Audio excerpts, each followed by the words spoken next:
gonna be an adventure on its own.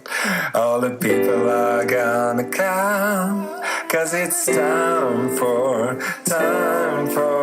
PeaCrea Live. Mr. Big and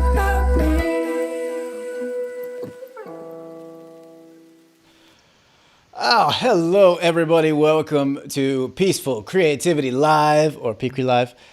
We are putting on a live show for you, a live coaching show to help you, all of us, get more peace of mind and creative expression. We feel like the world needs more of that. Are you with us? I'm David, by the way. Over there, I'm Arny. we got Arny, and we're so I'm excited. Sebastien. Yes, Sebastien. So excited to welcome our guest, Sebastien Martineau, an Aikido master and embodiment practitioner and facilitator, here today to talk to us about embodiment and Aikido applied to personal development and leadership. So we're super excited. Sebastien, how are you doing today? Fantastic. Thanks a lot. Very happy to be here and looking forward to discussing with you both. Great. Well, we're very happy to have you as well, Sebastien. Before we jump into the show in itself, Guy, if you're watching, this is a live show, so you can type your questions, your insight, react to what we say, ask questions to Sebastien about Aikido, about embodiment, about leadership, and we are thrilled if you communicate with us. And if you want to be sure not to miss an episode, be sure to subscribe to the YouTube channel and follow us on Instagram. All right, great. Thanks, Arnaud. So, Sebastien, I took some Aikido, and I trained in it for just a few weeks before I got hurt. I had to stop, not from Aikido. I got hurt, and then anyway, the dojo changed, and I stopped going back, and I miss it, even though it was just a few weeks. Because there was some things in the philosophy of Aikido that I really liked, and I think it really connected with me in terms of my own personal development and also when I work with clients about their leadership. So, do you want to share a little bit about that, about Aikido, maybe the philosophy behind it, and how it helps with how it's helped you in your life? Actually, let's start with that. How has it helped you in your life? So that's a good question. I've been practicing for about 16 years now, and it's actually, with that length of time of practice, it's kind of difficult to to put a finger on something which is really continuous development.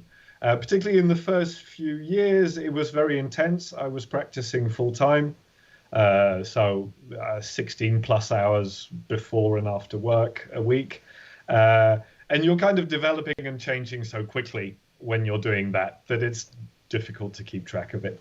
But in terms of, obviously, there's lots of physical stuff. So mobility, reaction time, these kind of things, flexibility. There's also a lot really in terms of state management. So, calmness, being able to deal with stressful situations, confidence as well. There's a certain confidence which I've seen in most higher level martial artists. There's something about kind of embodied knowledge that you're quite hard to harm, which makes you a bit more difficult to threaten, basically, whether that's in a physical context or in a professional context or whatever. You're kind of like, trying to scare me now? It doesn't quite work as well. So there's multiple things. And really, I mean, Aikido is an art of paradox. I think, you have to understand a little bit Eastern philosophy and non-duality and, this kind of yin-yang thing. So there's incredible softness, but potentially incredible hardness in it as well. And it's about union of opposites in a whole variety of ways. And, yin-yang is not black and white. There's the dot in each of the ones. So there's the dot of yin in yang and the dot of yang in yin. There's the black in the white. So, on one level, you can look at it as a martial art. But in that level, it's kind of strange because it's a martial art about peace. It's a martial art about not adding violence to a violent situation. It's potentially an art about negating violence, and that's quite strange and needs quite a bit of time to unpack. As a martial art, as a self-defense art, there are relatively immediate benefits, but most of the effective self-defense is relatively long-term, especially if we're talking about dealing with the attacker in a way that doesn't harm them and negates the situation. I think, Arno, we were discussing earlier, you're a Krav Maga practitioner. Krav Maga tends to be a lot more brutal, but you kind of reach a certain level of Aikido and you realize that actually quite often the shortest, quickest solution is brutal. But there is a kind of value. One of the values of Aikido is generosity, is that you're competent to do a lot of unpleasant, quick and brutal things, but you're also competent enough to choose not to. And to deal with the person in a way that doesn't that is powerful and effective, but that doesn't harm them. So that's the martial art thing, and there's loads of debates and things that we could go into there. But then there's the personal development path. In many ways, that's more that's quickly more obvious.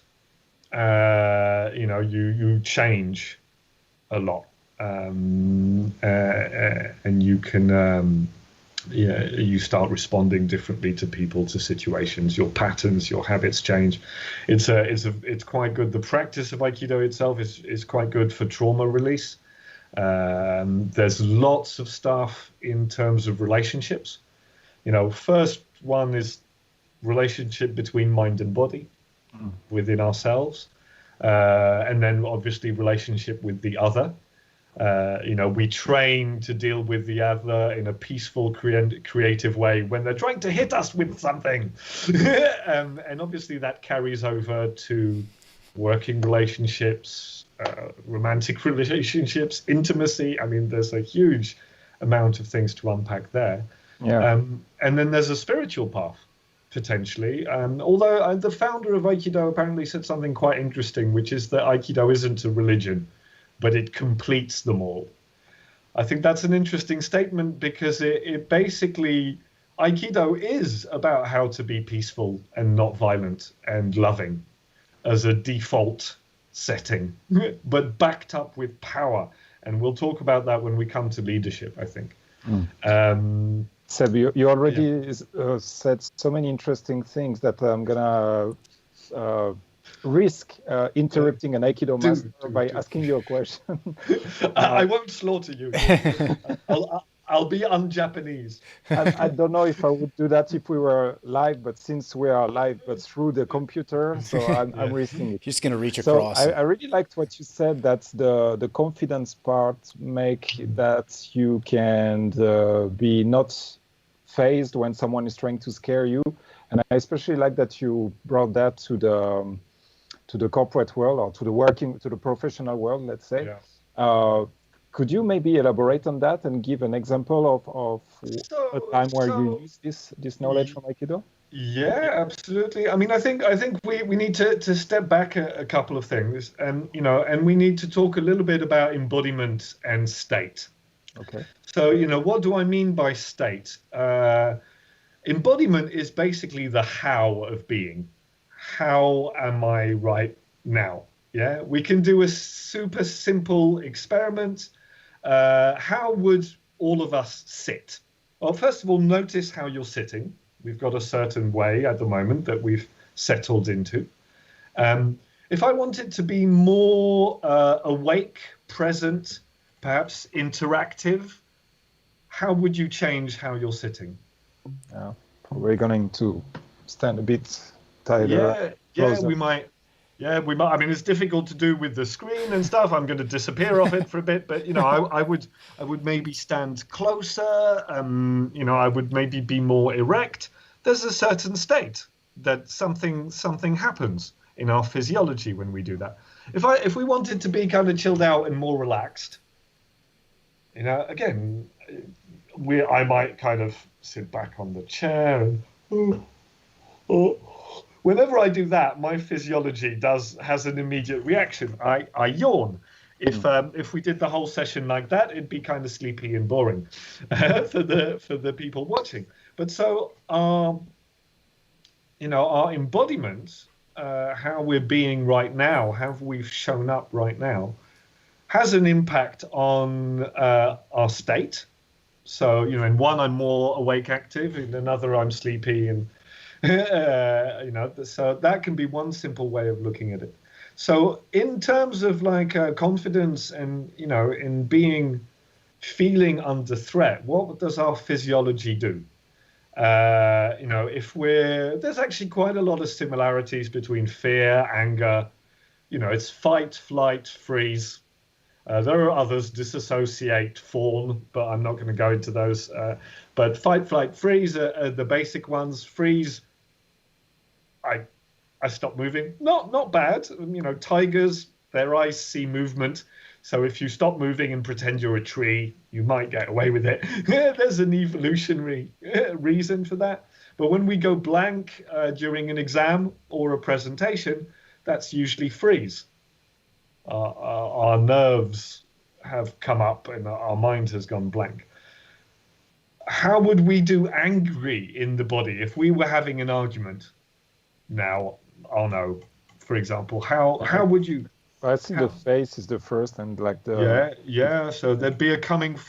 The teeth are probably showing the canines and showing the teeth, perhaps tensing the jaw. There's some tensing here. Tensing the shoulders, coming forward. Anger is a bit forward. Fight is a bit forward. We're unbalanced in that direction. Fear, we'd be going probably the other way.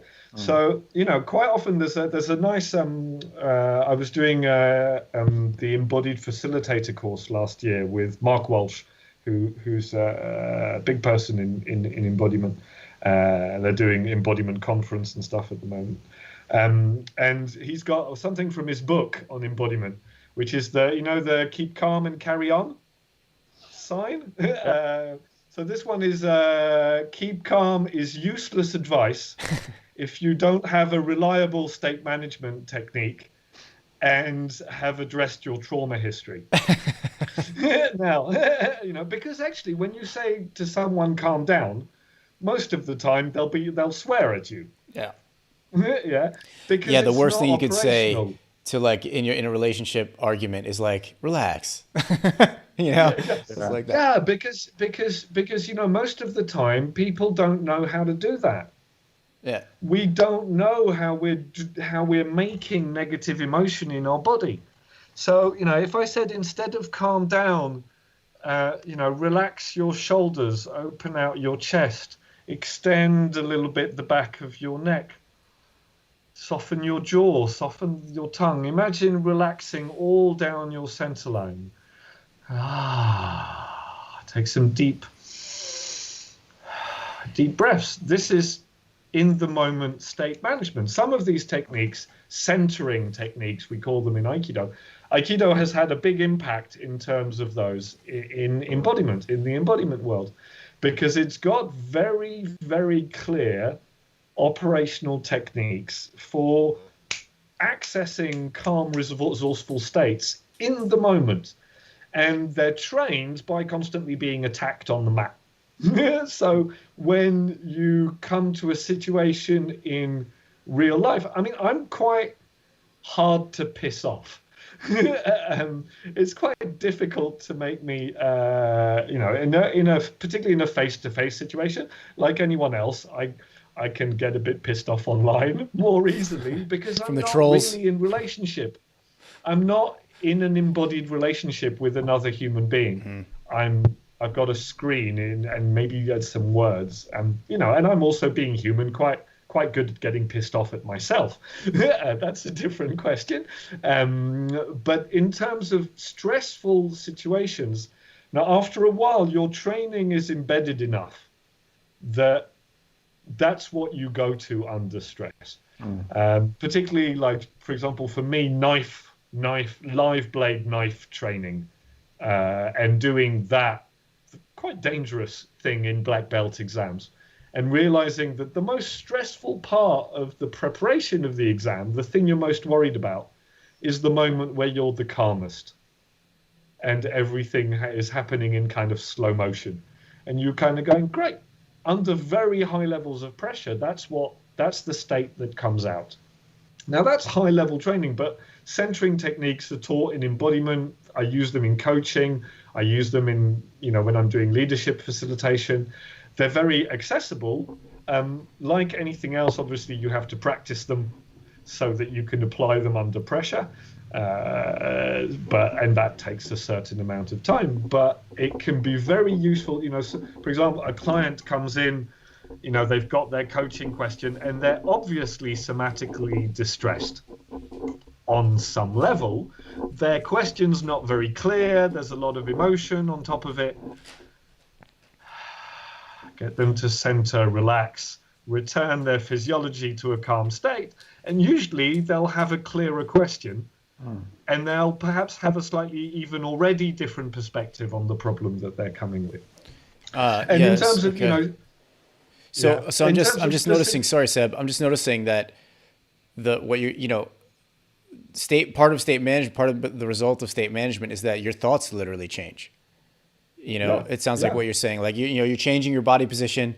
You're doing relaxation down your center line. By the way, I love that. I would love to pull out some really specific things people can try. They can take away from this and try them as experiments. But this relaxing down your center line sounds like a really useful one to do in any kind of difficult situation at work or life. And what you're saying is that when you adjust your state like this, you literally all of a sudden have a new perspective on the problem.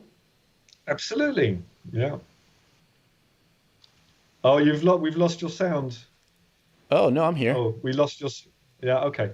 I mean, actually, I had an interesting conversation with a trauma therapist recently, and he says, like, usually within us, there's a kind of ball, and it's a ball of bad experience and traumatic emotions, which sometimes something out there kind of connects us to that. But we're not aware of that, and we're not aware of how our body is doing that and is kind of, protecting that charge or tensing around it, armoring around it. We tend maybe to be aware of the emotions, but most human beings, we're not very articulate when it comes to our own emotions, and we're not very good at exactly naming them and so on. And what we tend to be aware of is the inner dialogue. The inner dialogue that is being created by how our body is doing an emotion, and that emotion and that body is associated within us to a certain number of thought patterns. So why does this always happen to me? Oh, and blah, blah, blah, blah, whatever the hell it is that, we like to do. But it's kind of like the record that gets stuck on. So, and this is where a lot of people are trying to solve it. Trying to solve it in a much deeper problem that we're only aware of at the inner dialogue level with inner dialogue.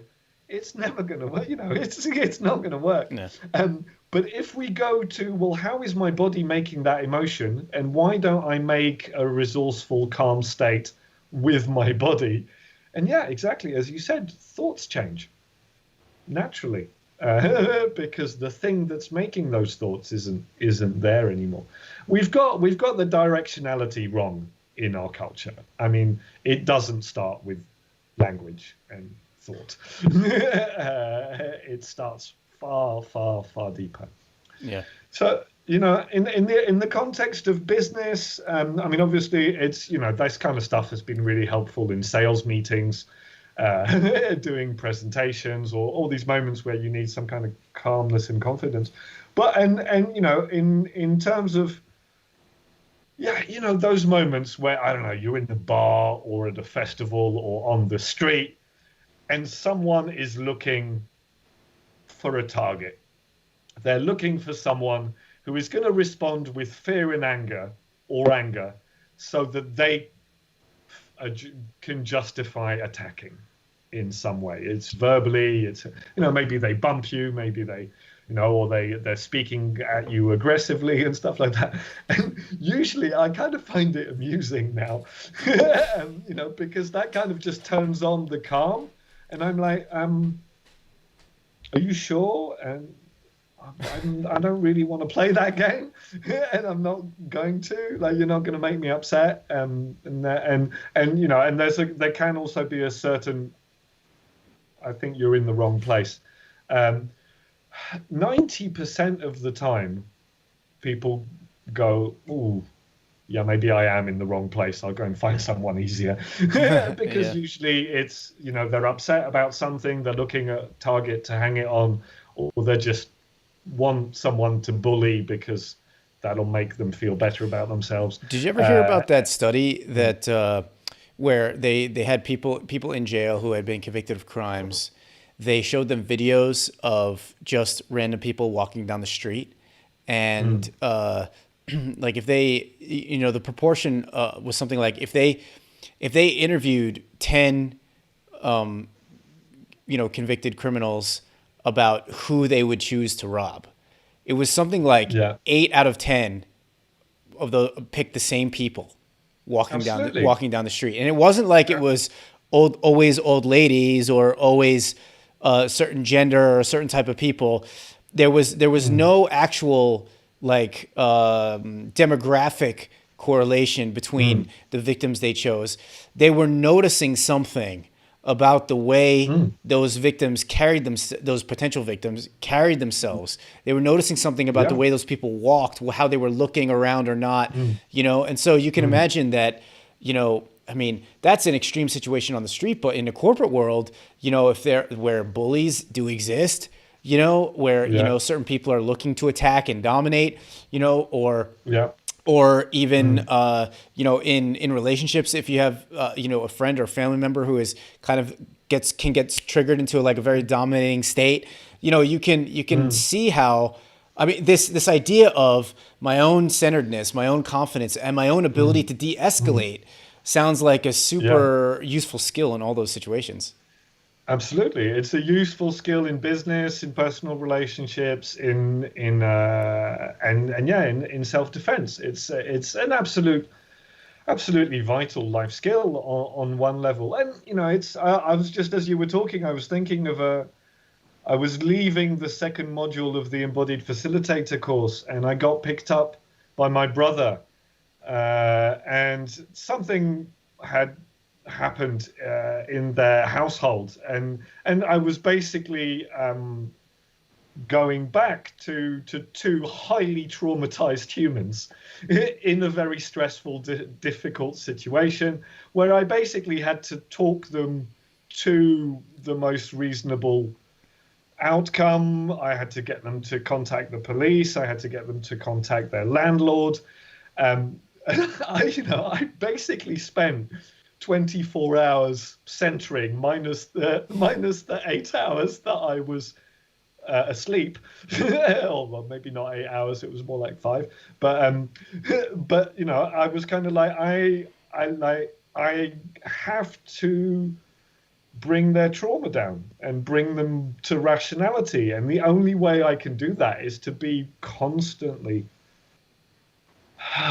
centering and embodying calm and being contagious, because again, a lot of leadership is contagion. I often, when I talk about leadership training, I say most leadership training is from the neck up, like most training and education is from the neck up. But we're well aware that most leadership capabilities are not intellectual, and they're not information based. Presence, power, connectivity, emotional intelligence, care, emotional intelligence, and these are the things that we've usually either learned from the accidents of our life, accidents of development, family, friends, relationships, and so on, or we're lucky that we did do some kind of embodied art, whatever that could be. It could be dance, it could be theater, it could be, and it, like, so for example, I've always been very confident speaking in front of a big audience, and I usually don't need a microphone because I did theater when I was 16, 17, 18.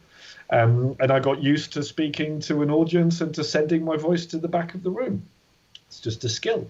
But it served me for a very long time.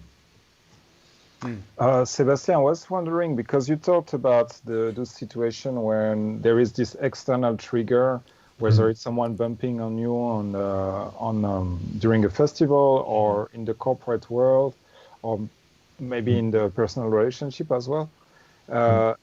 Is there one of the scenarios that you find more challenging than the other? I think it's obviously, in a way, again, if I was to look at it purely from a martial arts perspective and go back maybe 10 years,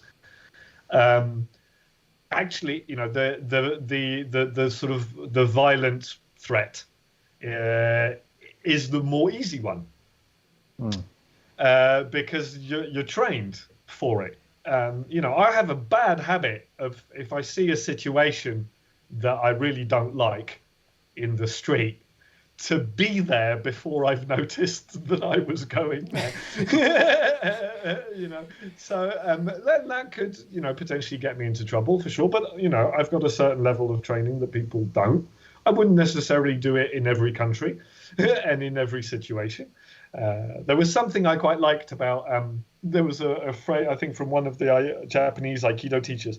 If you see two men fighting in a bar, you sit back, drink your drink, and admire their technique. If one of the guys is on the floor against the wall and the other one is still kicking him, you stand up and suggest that perhaps it's over now. But it's again, if two guys are just having a fight, what's business of yours is it to intervene, really? If someone is crippling someone and putting them into hospital, that's not, that's not acceptable.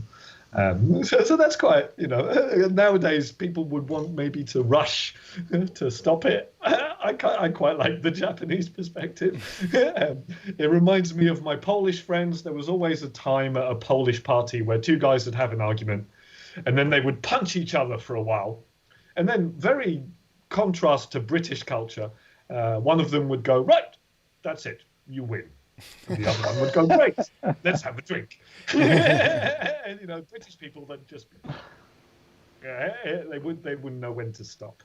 So I liked it. There was a certain gentlemanly violence, which is an interesting cultural aspect. Now, obviously, again, in a corporate world, the attacks are much more subtle, usually.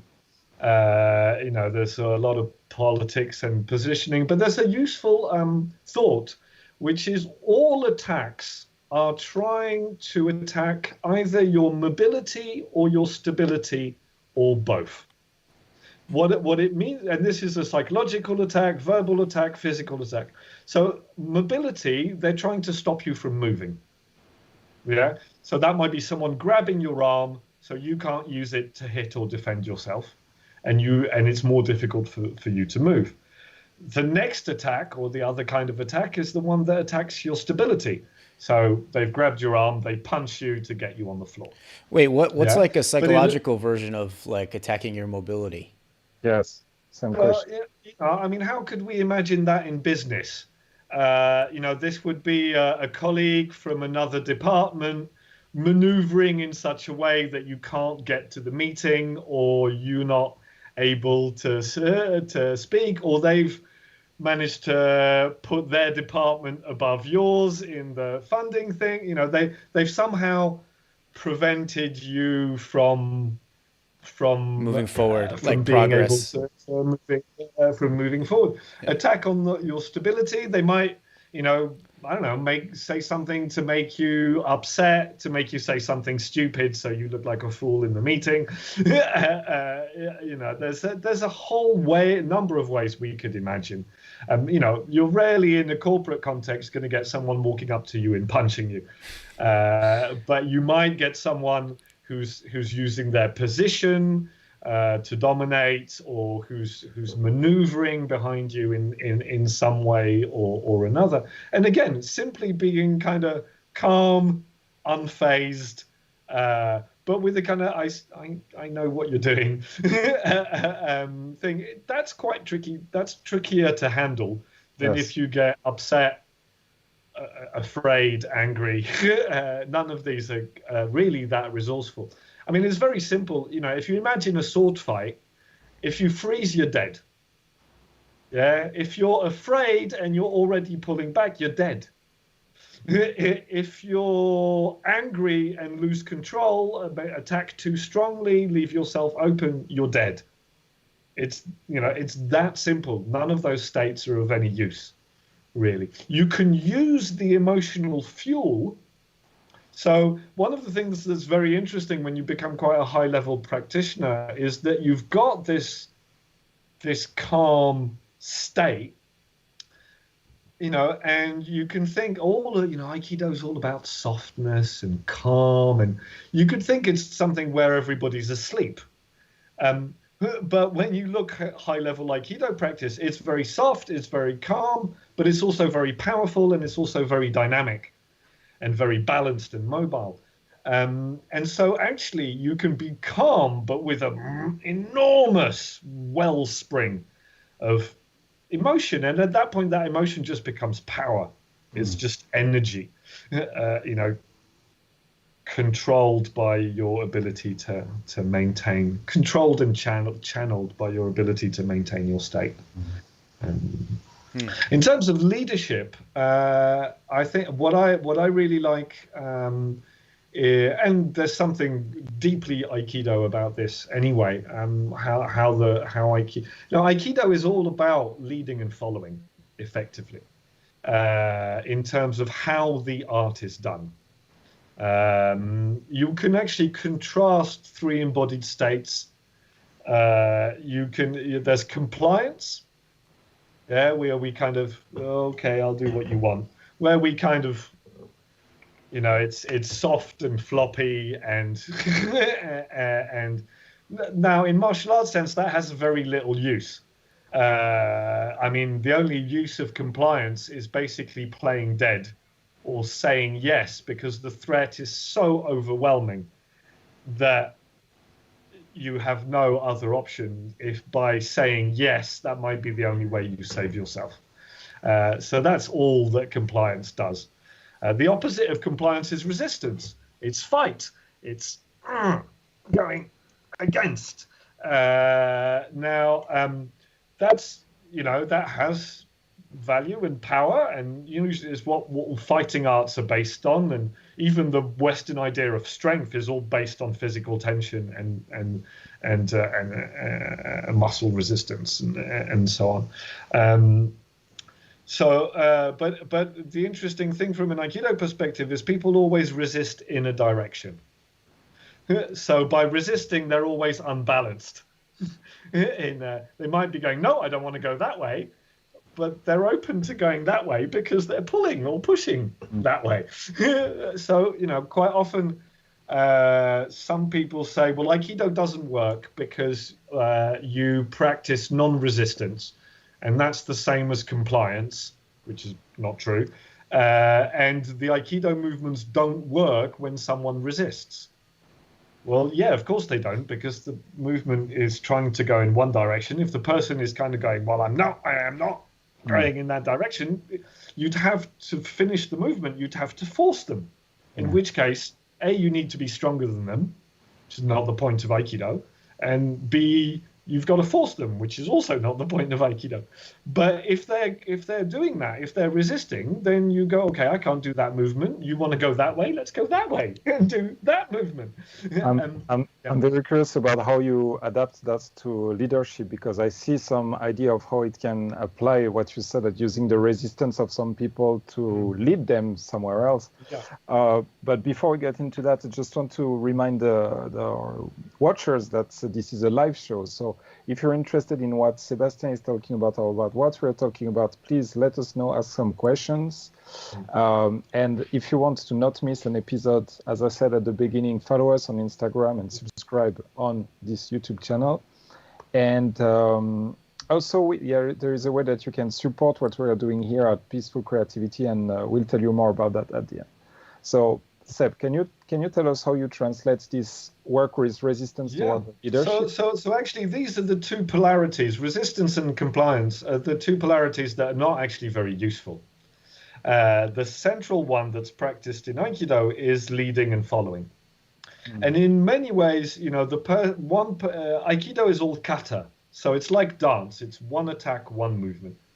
And you learn it, you repeat it, and you learn the whole syllabus and repeat it, because you want to create in your body a sphere of potential movement. Yeah, which is not conscious.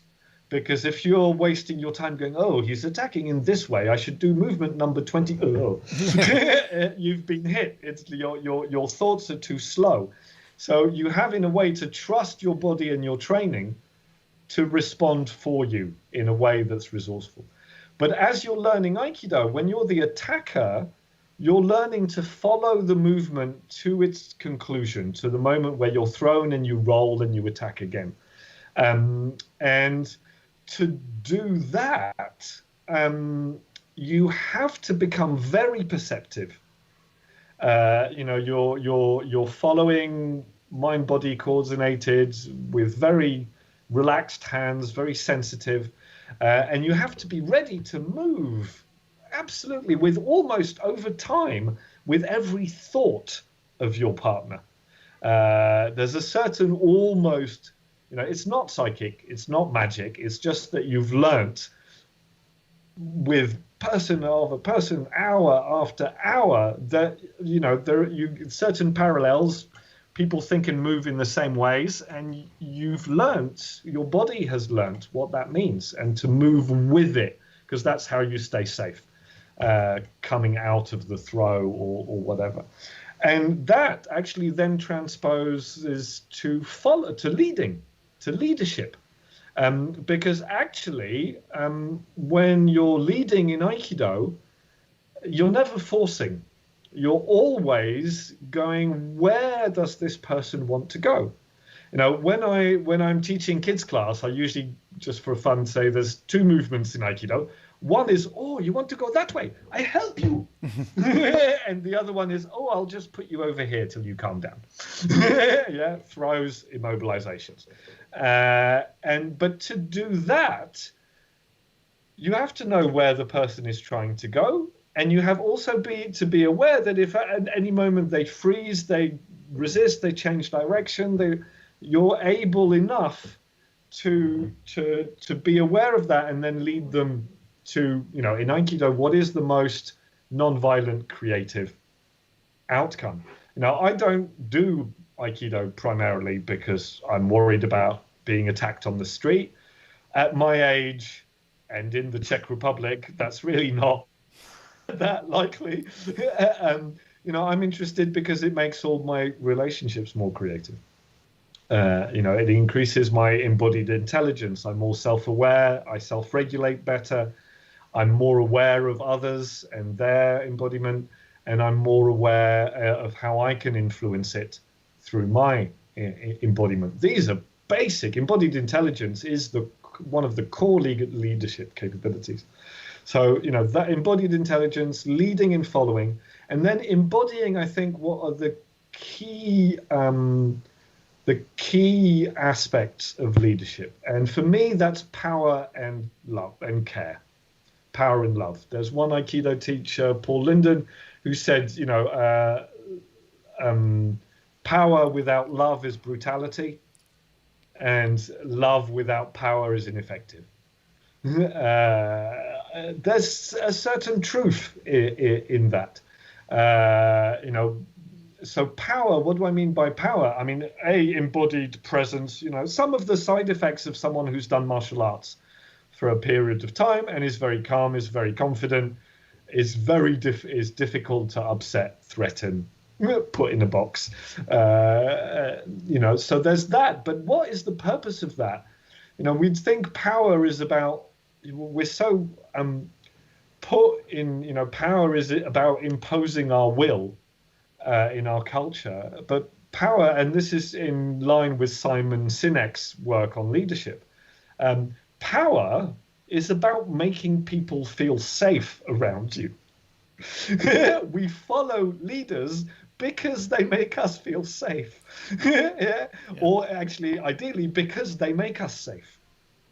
Now, this is the original anthropological evolutionary point of leadership, that alpha males, females make the rest of the group feel safe. They also regulate the relationships so that conflict and danger is not happening within the group, but they also keep the danger external. So, we gave them loads of good stuff. This is Simon Sinek again. We gave them loads of good stuff, like good people to procreate with and lots of food and stuff, because we needed them to have kids early, and we needed them to be well fed because they're the ones who went to deal with the tigers.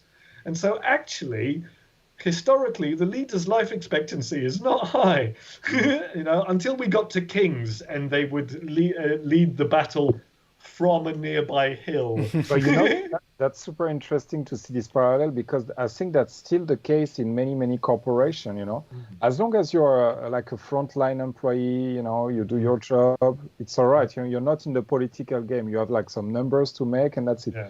But the moment where you stick your head and you become a leader, then I can say from my years in corporate that I've lost a lot of bosses like that, like they're all happy they get a promotion and then 3 months later they get their head cut, So it's interesting to see this parallel that you're talking about. That's, okay, you're the leader, but you're dealing with some bigger danger than we are. Yeah, but exactly. A lot of leaders, the role of... a lot of leaders don't realize this role that Seb's talking about. They don't realize the role of the protector. I mean, so I've seen so many teams just been paralyzed because the leader is not clearing the way. The leader is not setting the stage. The leader is not having those difficult conversations with other teams. The leader is not basically, dealing with the conflict that clears the way for the team to perform. Absolutely. Yeah. And, Simon Sinek does a great example. If you look at toxic workplace cultures, all the conflict is not the competitors and the wider world that we have to navigate in, but the other departments, the members of the team. Everyone's, in the old days, what was the leader's job? The leader's job was to make sure that everybody had enough food and that you could go to sleep safely. So no one's going to come and stab you in your sleep. The same thing. The leader should be making sure that no one is going to be stabbing you in the back. That the dangers are all outside the group. And that's, despite Simon Sinek's work, I think that's still not clear. And this actual safety thing is indissociable. Power in a way is the means. Because the other side of it, care or love, being connective or also caring about your people. And it's very interesting that in our culture, we tend to think of those as polar opposites that are not to be embodied in the same person, even though we have examples of that being the case. But we tend to think, love, the person's a bit wet and a hippie and soft and maybe, compliant and, that's all wishy-washy soft skills stuff. And it's completely the opposite of power, which is strong and determined and being able to. But actually, you can have someone who embodies both, where power is in the service of care. caring about having a great product, giving value, having a great company, having your people looked after. Some of the, and I've met many now, great leaders that I've met, consciously or not, those are the things that they embody. They embody care in a broad sense, and you could be a bit, well, you could use the word love. I mean, it's always a difficult word to use in corporate settings. I know that 10, 15 years ago when I started my corporate training career, my colleagues would be talking about the L word. Oh my God, no. Because actually, 15 years ago, if you mention the word love, people would still start giggling because they think you were talking about sex. Where that element of ourselves is still so repressed in our culture, really. Even this notion of being a caring, loving person, was considered anti-business for a period of time.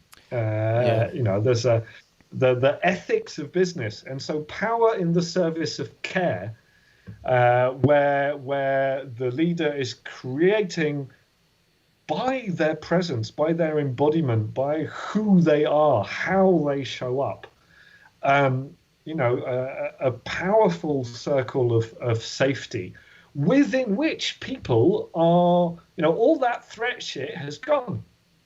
So people can be creative, people can be connective, people can collaborate, and so on. I've seen it happen in lots of teams and companies, but it's rare that you see a whole company with that culture. It does exist, but we're still quite far. And I think, a lot of it, I remember when I did a few years ago, the Positive Leadership and Strategy MA at IE Business School. There was one guy who he was the CEO of some of the biggest supermarket chains in Dubai, and he obviously worked for the Emir. But he said, I went to business school, I went to management school, I did the management degree, and the one thing they don't teach you is how to manage people. We're not taught psychology, we're not taught embodied intelligence. We're not actually taught the core skills that we really need to be a leader. Some of us arrive to them by accident or by some more or less conscious development. But in some ways, these capacities are not really taught. Yeah, it's crazy. It's crazy how everything in this world is related to relationships, and everything at work gets done based on relationships and the dynamics of those relationships. And we're obviously in relationships constantly in our life with friends, collaborators, our romantic partners. But there's no course ever growing up in school. There's no course called relationships. Instead, we have to learn about some archaic, we have to learn how to write cursive in third grade instead of learning about relationships. We got to learn ridiculous history facts and how to do math problems that computers can do, but we never learn about relationships. It drives me crazy.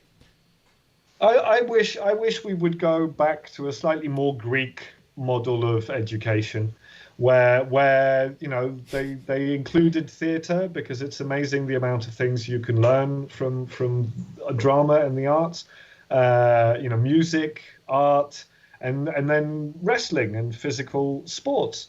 I mean, really, all of those are necessary for a complete person. Specialization is for insects. So it was a Robert Anton Wilson, Robert Heinlein quote, maybe, actually, but I saw it in a Robert Anton Wilson book.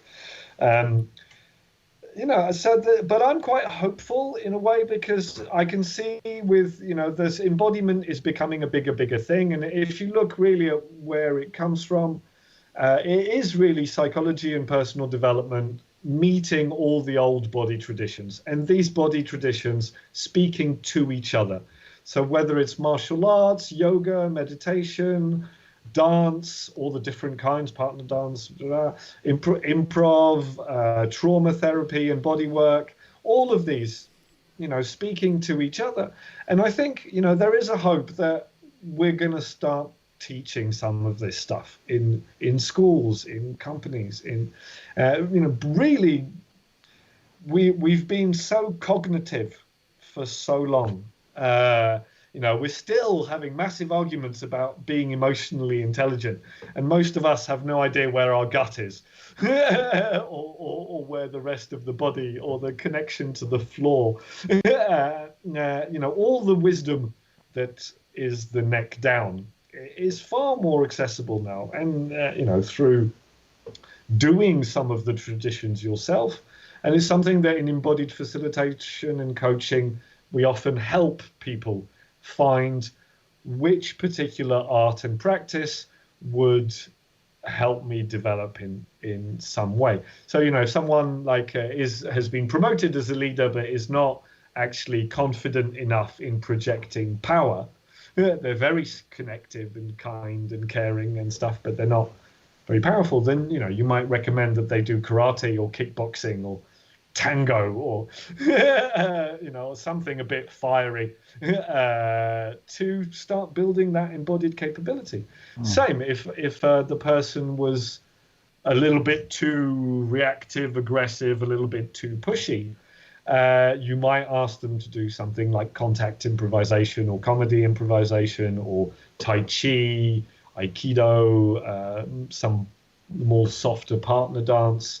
Because if you go to partner dance, there's, like Aikido, there's immediate leadership lessons. Yeah, am I actually leading my partner, or am I dragging them, unpleasantly around the room, or am I just not giving them enough data for them to follow me? Am I not being clear? There's a massive leadership insight here into just in terms of, am I giving clear direction, and so on. So the amount of stuff in every embodied art that you can unpack and apply to life is really deep. Yeah, I like. Fantastic. Go ahead, Okay, Arno. go ahead, baby. Oh, we're so generous on this show. We're so generous. I'll go. So I'll take over. But the one thing I really liked what you said is this. There's like you had made this motion when you were talking about leading and following, kind of at the center of a polarity between total compliance and total resistance. There's this like dynamic leading and following thing, and it made me think about how, So first of all, what you're talking about is leading people by figuring out where they want to go, which is has such obvious, immediate, and interesting motivational impact in the business world. Yeah. But also, then there's the other side of it, which is following. And we've talked in a very few leadership scenarios or leadership courses has this concept really come up. But it's the idea of leading by following. So sometimes there's an ability to lead by not interjecting. There's an ability to lead by allowing something to happen. There's an ability to lead by being being at the back kind of thing. And if that's done with this powerful care that you talk about, because in the situation you're allowing someone else to flower or whatever, then that is, it just, I saw when you're doing this motion, I just saw how skillful, how useful it would be to develop that skill of, okay, you want to go this way, I'm going to take you this way. Oh, but now I'm going to let go and come behind you, and I'm going to let you lead the motion for a little bit. Oh, now I'm going to swing back around, and you want to go this way, I'm going to direct you a little bit. So this, it is like a dance almost, and most leaders do not at all think of their roles in those terms.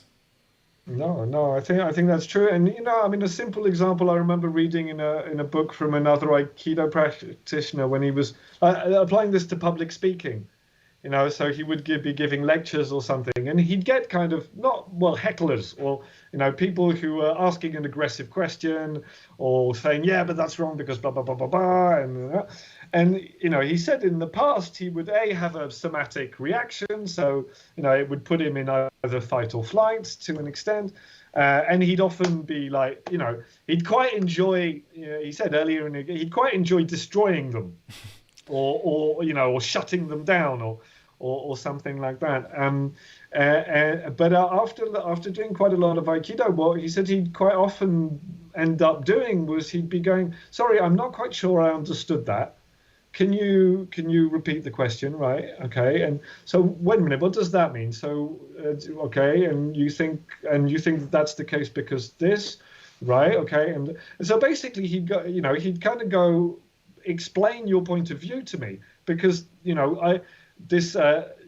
can't lead someone if you don't know where they're trying to go. It's fundamental, and you don't know that unless you know your partner's mind. So. That's another fundamental principle of Aikido. So he was he tries to find out the person's mind. And then at some point he goes, right, okay, so what you're saying is that you think this because this, and this, right, is that right? And the person usually goes, yeah, thanks, you've heard. And he goes, right, okay, but have you considered this? And at that point, the person is more likely to go, no, wait a minute, I hadn't thought of that.